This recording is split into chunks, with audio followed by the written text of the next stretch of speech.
All right, here we are on the other side. Thank you so much. My A God, lot, we survived. yes, a lot of great information. Okay, let's take a look here in the chat and see what questions we have previously. Okay, let's see. Okay, it looks like, okay, there's a question mark in there somewhere. Production for self-defense, otherwise I'd call it a comment. Production for self-defense and health. I wonder sometimes if trees that are in more stressful environment are producing, are not producing seeds that have more complexity, more interesting notes. Although I don't like the idea of having trees suffering, of course. Question, do you experience that some varietals have more interesting seeds when not in a perfect productive environment? For instance, some dry spells or higher altitude. That is a beautiful and brilliant question. And I am really glad it came because it's something that's been on my mind. It's certain things that I've been noticing in the space, listening to other practitioners, other consultants talk about things that they've been noticing, what farmers have been seeing as well. Yes, it definitely influences. The stress factors will influence based on what I shared, and you can go deeper with your own explorations of the information that is in the space. But yes, once you begin to stress a plant, it begins to ramp up the production of certain things, certain compounds to be able to protect itself and to protect everything that belongs to it. Now, for us being the humans that we are, we're after flavor, right? And we're like, oh, this particular stress creates this particular flavor. Yay, us. Yay, product development. Yay, sales.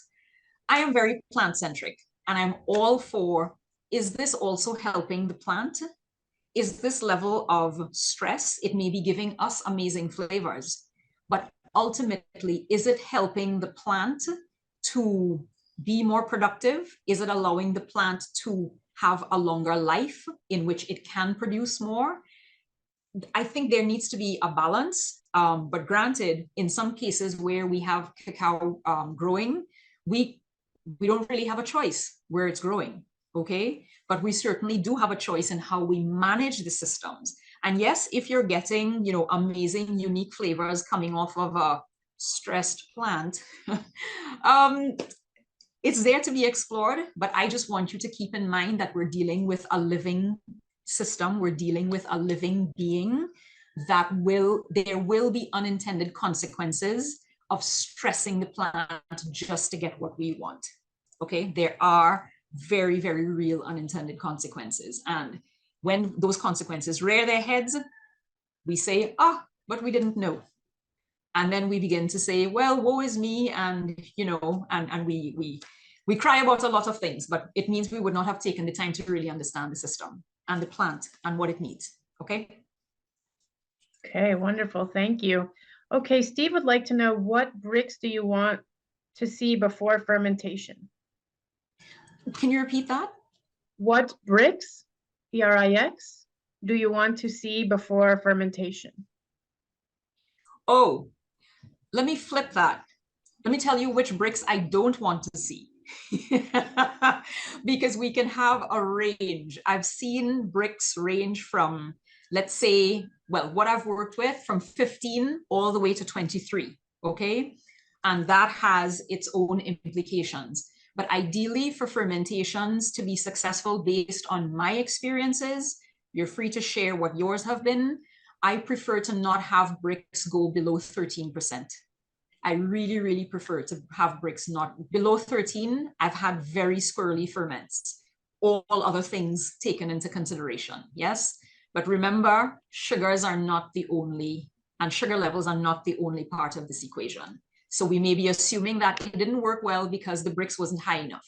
What if we got high enough bricks? I've had ferments fail and the bricks was high.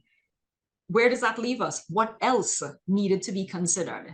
Okay, so yes, but coming back to your question, I personally I know that mitigation measures need to be put in place if the bricks is 13% or less.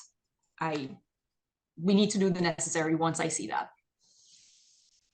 Okay, so what I'm going to do, because there's a lot of comments and questions here, I'm going to jump down to what I did was go to the questions that were asked early. I'm going to sort of Yeah, go that's back fine. and I'm going to go back and forth. So I'm going to drop down to what's being put in the chat now, which Sarah, let's see, Risha says, are there any plans to improve the cocoa industry in the Caribbean, training, etc.? I know you did some training recently, and they would like some contacts.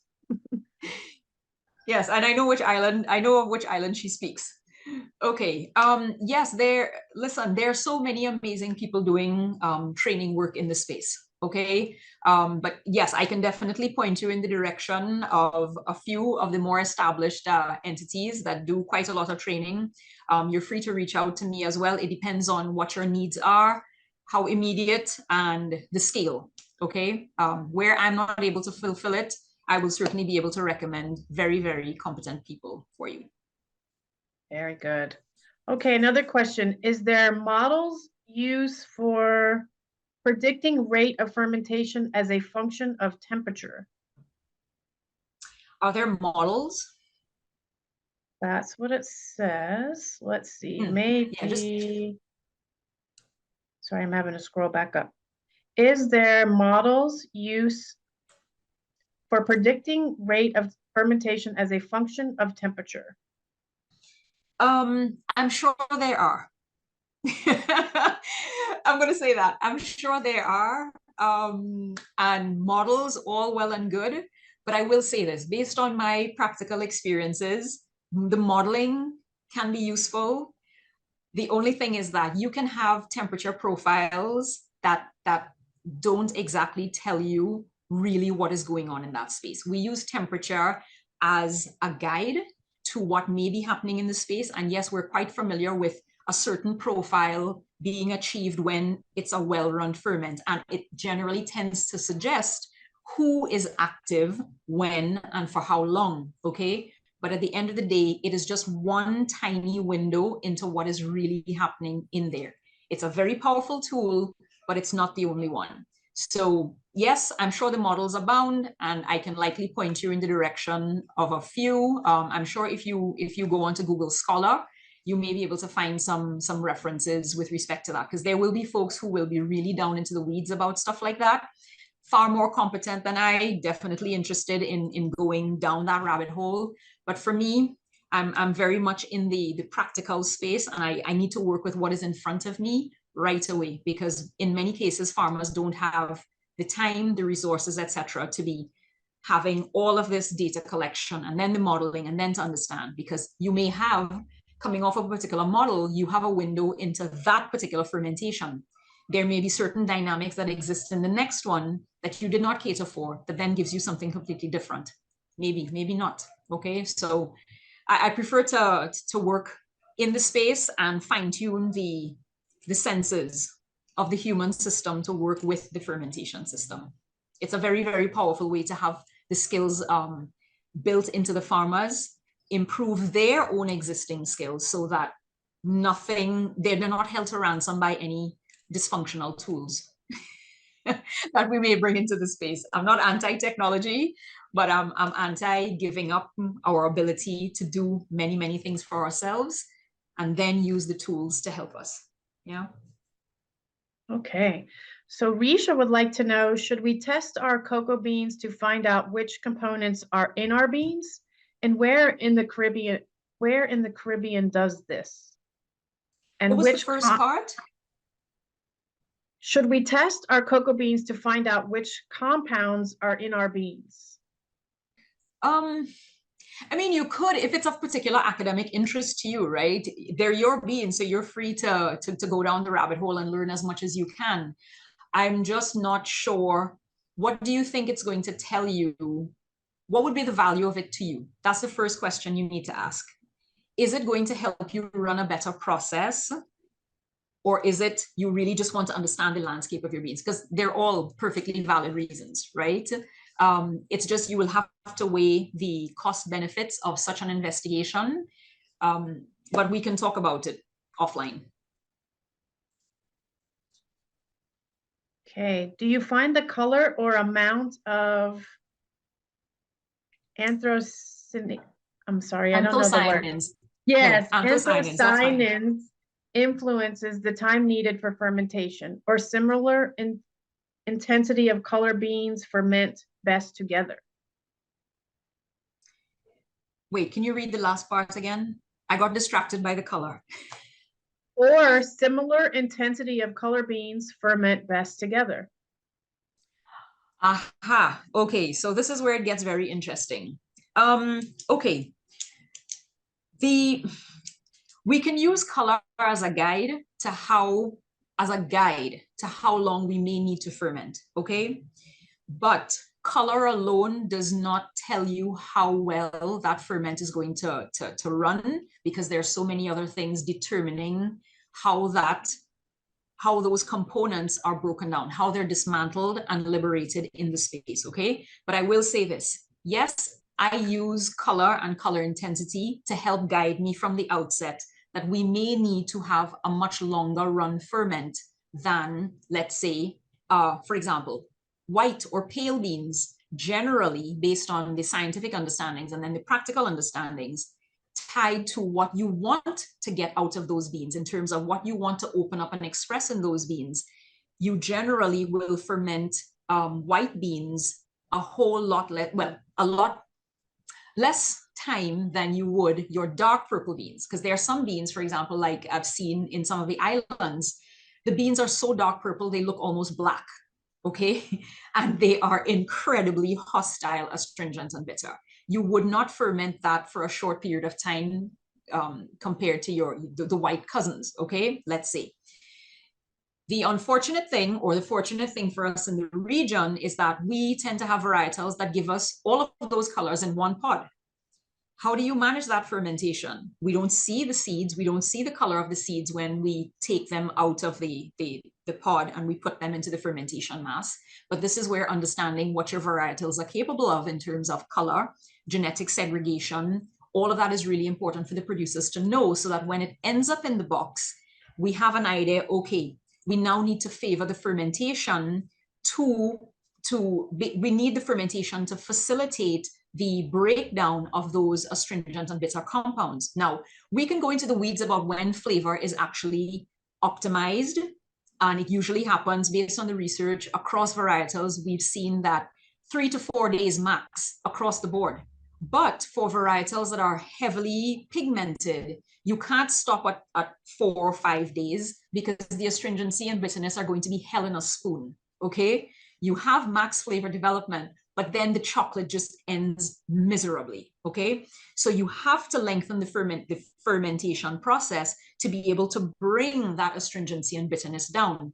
Now, the work that Dr. Esquez has been doing for quite some time, investigations that I've been doing on my own independently of the work that he had started, and there are many other people across the producing globe who've been processing and noticing certain things. You can actually tweak your fermentation parameters to actually expedite the breakdown, the binding, the complexing of those polyphenols, so that you can shorten your fermentation time. So I've been able to successfully reduce fermentations of generally purple beans from 6 or 7 days to 5 days, with no hell in a spoon results in terms of aggressive astringency and bitterness.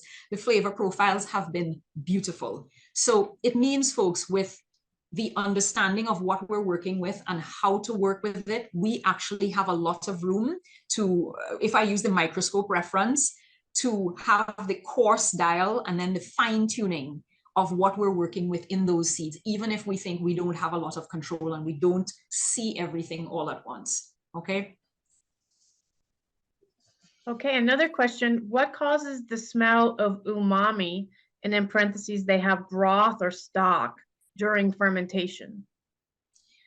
There will be certain microorganisms that, and this is during fermentation. This is specifically during fermentation, the smell of very hammy, meaty notes. According to the question, yes, during fermentation. Yeah, according to the question. Yeah, if it's happening during fermentation, it's definitely that you have certain organisms that are starting to dominate the mass there that should not be dominating the mass. you do not, okay, it's umami. Okay. But even so, with the umami notes, and it'll be nice if someone like Steve DeVries or even Dr. Esques or anybody else who's familiar with working with fermentations in the audience, if you can comment on that. The umami notes, I can't say that I've picked up umami notes in fermentation. It's not to say that it doesn't exist because you're telling me that you've noticed this in yours. It means that there is some organism and there's a certain part of the process that is happening there that is producing those umami notes. Now, is this something that you've turned and used in your favor? It'll be good to know. You can pop it into the chat because I see it comes from Suriname. Mm-hmm. Has it hurt your process, or you want umami? Okay, so it means you finding it in your ferment has been a benefit to you. Interesting. That's very interesting. We should talk. I find that quite intriguing.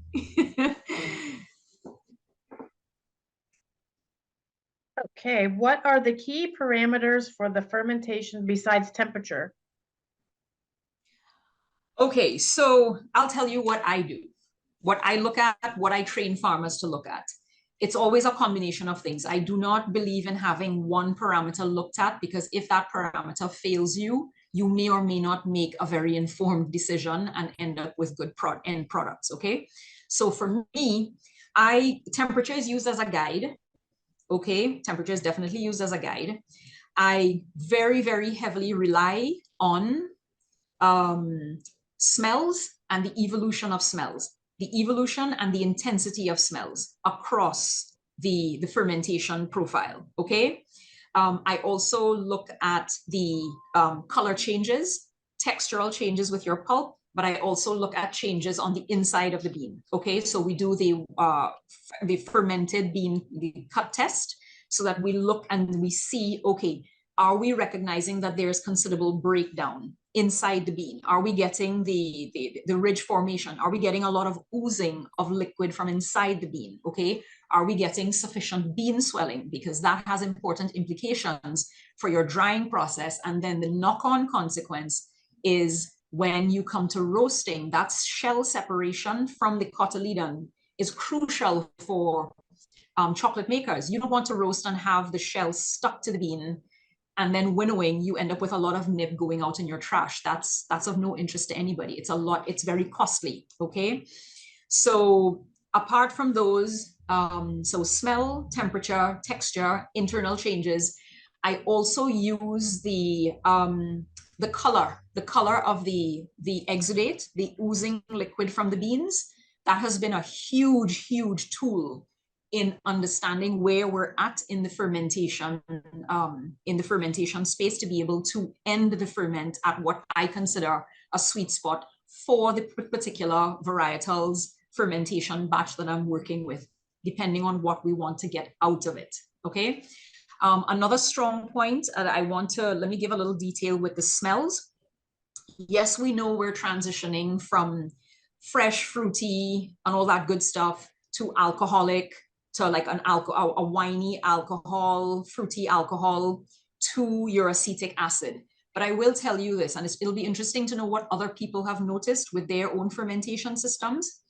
Towards the end of the fermentation, with the varietals, with the systems that I've worked with in the Caribbean region, there's always near the end of the ferment, i.e. where I think it should be stopped, the system tells you when it's nearing the end. It really, really tells you. There's a smell that accompanies the acetic acid note, but you have to be following your fermentations, the smell, among other indicators, every single day, so that you build that almost unconscious capacity to detect when the concentration has dropped, the intensity of the smell has changed, but you also notice that there's something else that's ascending at the same time. And in some fermentations, it's been a very sweet floral smell. In other fermentations, it's been like brown sugar, warm brown sugar smells, okay? In other ferments, it actually smells like jasmine. It smells like roses. In other fermentations, it smells like nail polish remover. okay, nail polish remover. Now, that really surprised me when I first started detecting it years ago. And it was thanks to the research done by some incredible researchers at CERAD in France. They investigated this. It was done in the 90s. A lot of great stuff was done a long time ago. All right. And I will encourage you to always go back into the older literature. Yes, science has advanced our understandings, but sometimes there are hidden gems in the old literature. The way the scholarship that they brought to the space, we need to learn from that. Okay. So essentially, this nail polish remover odor, it actually is very much, it's very real. And the compound is called phenylethyl acetate. And essentially that compound, that floral note that comes from that compound is actually used in nail polish remover to help disguise the disgusting smell of acetone. But when you smell it in a ferment, it's actually one of the most amazing things. And it's very, very fleeting. It will increase in intensity over a period of hours as the acetic acid concentration is building in your mass. And then as the acetic acid starts to taper off, it just disappears. So if you're not following the odors coming from your box every single day, especially towards the end, you're likely to miss it. And it, like I said, it may not be that particular smell. It can be something else. But you just your brain, your nose, and your brain just know this is more than just acetic acid. There's something else that's here.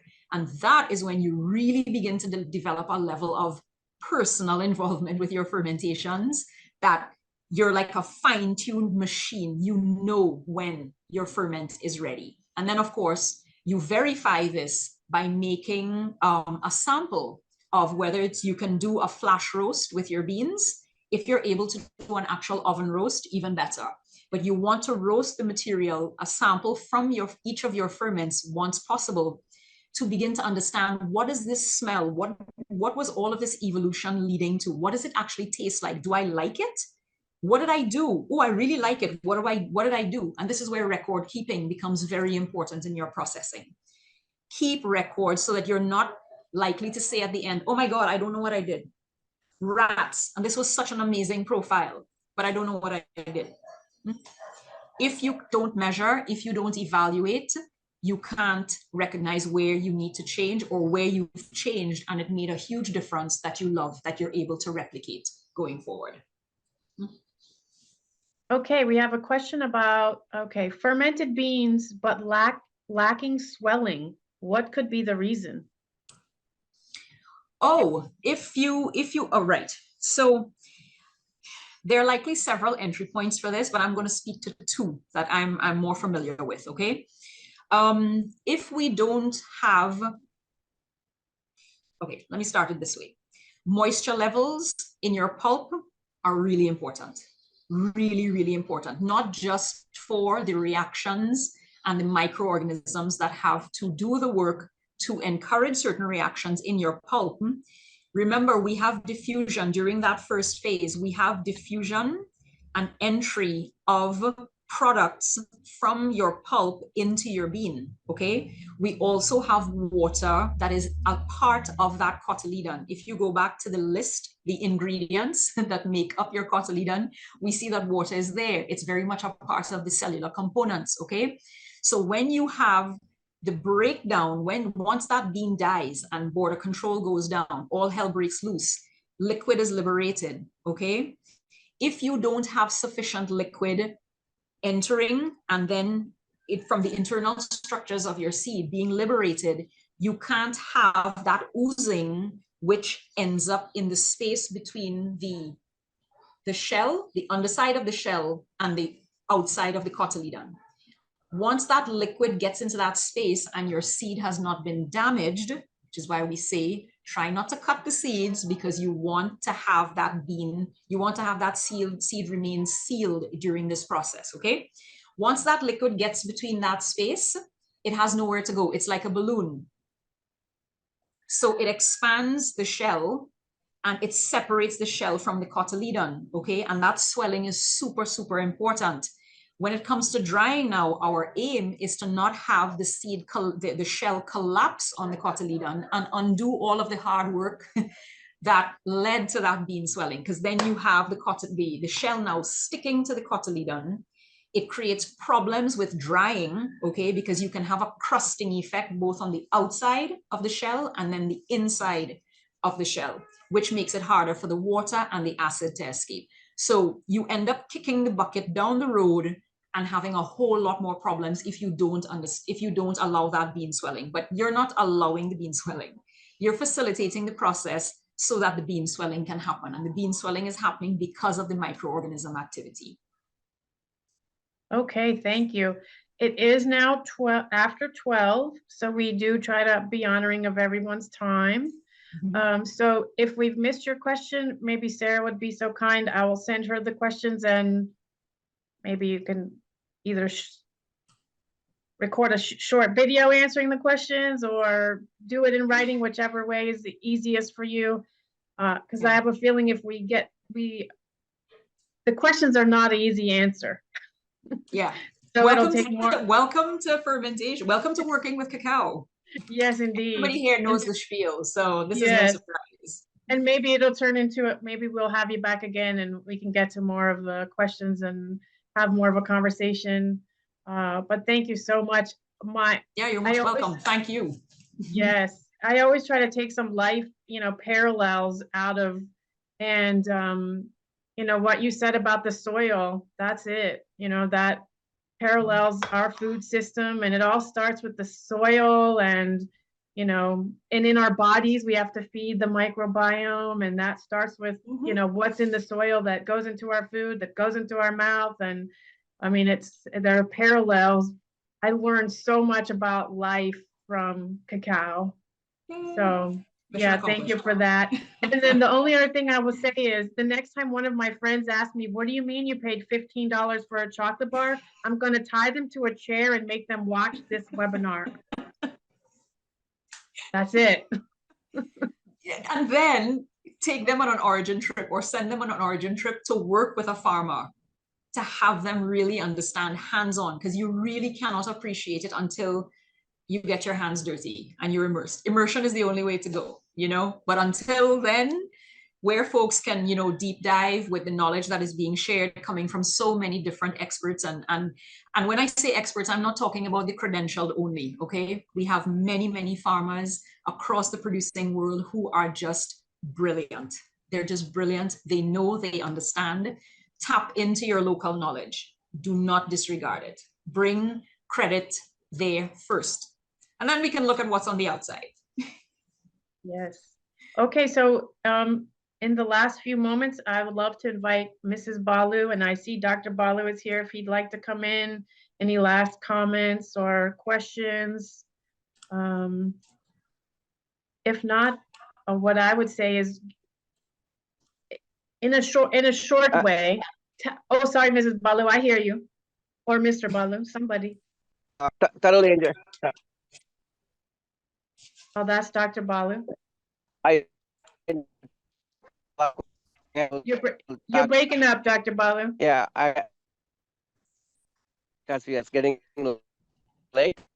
How now? Now? No, you're breaking up, sir. It seems as if you don't have a good connection.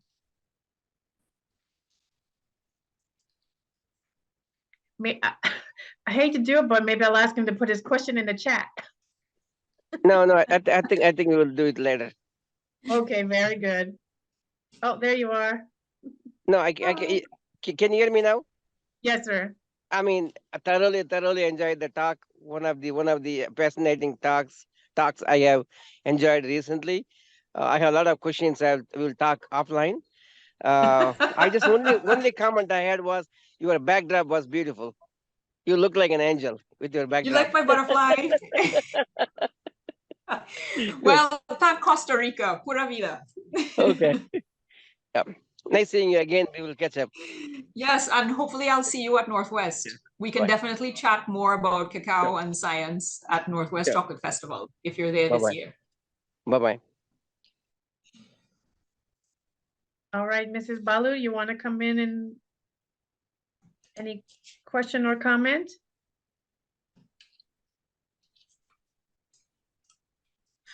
Okay, well, I don't know, maybe we've lost her. She might be, Oh, she there. might, yeah. So what I would love for you, what's the one thing, and as short as you can, the one thing that you want us all to leave with today? The one thing, if you were to, what is the one thing you want everybody to take away? I think I put it in the chat. Keep learning, keep exploring. Beautiful. It's very, very multidimensional, and don't lose heart. Fail with ferments and learn from them. That's the only way this is you're gonna go forward. Okay, and share, please. We need to talk to each other. We need to share their experiences. The level of diversity that we're dealing with, we cannot all be traveling to origin countries to learn the different contexts. We have the medium now, the platforms to share with each other. Let's do it. We have to learn. The diversity is there for a reason. Yes, yes. Not failing is not an option. Exactly. Fail, Right? fail big. We have to Learn fail and to, keep going. yes. I have my fair share. I have a failed ferment waiting for me right now. So time to go learn from that. Very good. Okay, Sarah. Well, thank you so, so very, very much. We appreciate your time and expertise. I see they're still My popping pleasure. questions into the chat, so we'll get that chat to you. And many Yeah, thanks are please coming do. into the chat as well. Many, many thanks. Well, thank you to all of you. Really, really heartfelt thanks to all of you. My work exists because of all of you. And it's for the collective. So we have work to do, people. We have work to do. It looks like there was a shout out to the rooster as well. We could hear a rooster in the background. There was a rooster. Oh my God. Yeah. Welcome to the islands. Yep. Yes. Okay. Okay. So thank you so much. Yes, And we thank will be you. in touch, everybody. Feel free to Indeed. reach out with your questions, because I know there are going to be a lot where I can't answer them. I'll point you in a direction that might be able to give you the answer.